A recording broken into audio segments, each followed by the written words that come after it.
आज मैं आपके लिए वेसोडाइलेटर्स का फोर्थ पार्ट लेके आई हूँ जो है मिससेलेनियस एजेंट्स। इसके पहले हमने हमारे प्रीवियस वीडियो में डायरेक्टली एक्टिंग वेसोडाइलेटर्स के बारे में, कैल्शियम चैनल ब्लॉकर्स के बारे में, अल्फा एड्रेनर्जिक ब्लॉकर्स के बारे में डिस्कस हम कर चुके हैं। तो मिससेलेनियस एजेंट्स में कौन कौन सी ड्रग्स आती है वो हम देख लेते हैं। आइसोक्सुप्रिन, ऑक्सीपेंटिफाइलिन, मिथाइल निकोटिनेट, निकोटिनाइल अल्कोहल एंड थाइमोग्जामाइन। अब हम one by one in drugs के बारे में पढ़ लेते हैं। तो सबसे पहले है आइसोक्सुप्रिन। आइसोक्सुप्रिन का स्ट्रक्चर कुछ इस तरीके का होता है। इट इज़ वेसोडाइलेटर, जैसे हमको पता है कि ये मिससेलेनियस वेसोडाइलेटर्स में आती है। अब ये इट इज़ वेसोडाइलेटर तो क्या करता है, ये डायरेक्ट स्मूथ मसल रिलैक्सेंट है which also stimulate beta adrenergic receptors. इसका डोज होता है 10 to 20 mg TID thrice in a day या quarterly in a day oral. Uses इसके होते हैं, it inhibit uterine contraction and therefore used as uterine relaxant for threatened abortion and dysmenorrhea. Abortion के लिए और डिसमेनोरिया में यूज़ होता है यूटेराइन रिलैक्सेंट के फॉर्म में। For its dilating action it is used in treatment of cerebral and vascular disorders. इसके dilating actions के कारण ये सेरेब्रल एंड वेस्कुलर डिसऑर्डर्स में यूज़ होता है।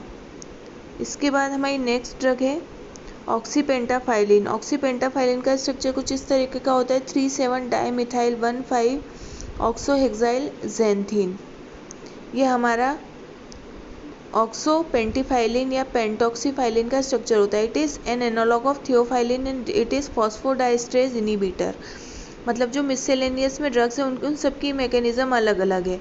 इसके पहले वाला जो हमने पढ़ा आइसोक्सुप्रिन, वो जो था वो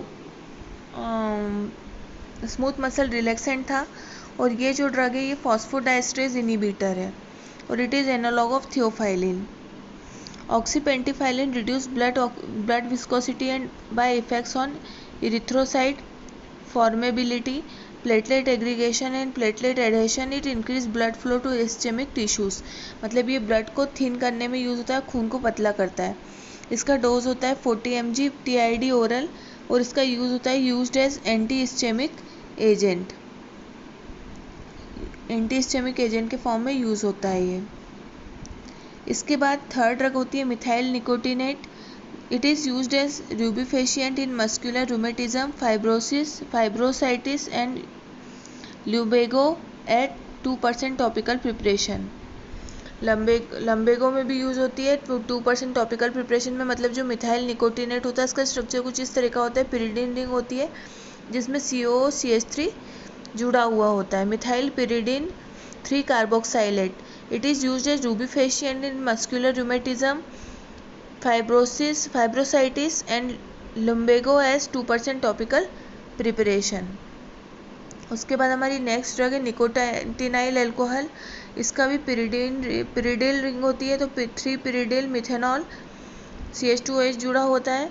it is used in peripheral vascular disorder and in hyperlipidemias में भी यूज़ होता है। जो निकोटिनाइल अल्कोहल होता है वो पेरिफेरल वेस्कुलर डिसऑर्डर और हाइपरलिपिडेमिया में यूज़ होता है। इसका डोज होता है 25 to 50 mg QID ओरल।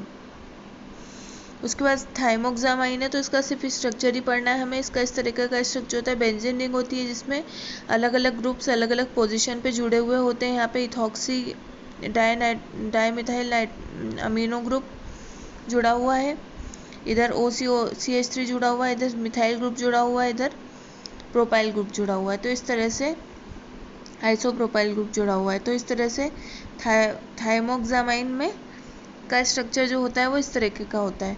तो ये हमने हमारी थर्ड क्लास पढ़ ली, जो कि हमारी फोर्थ क्लास हमारा जो वेसोडाइलेटर्स जो टॉपिक है वो कंप्लीट हो गया है। ये मिससेलेनियस एजेंट्स हमारे यहाँ पे कंप्लीट हो गए हैं। इस तरह के और वीडियोस देखने के लिए मेरे चैनल को नेक्स्ट वीडियो वॉच करें मेरा और चैनल को सब्सक्राइब करें।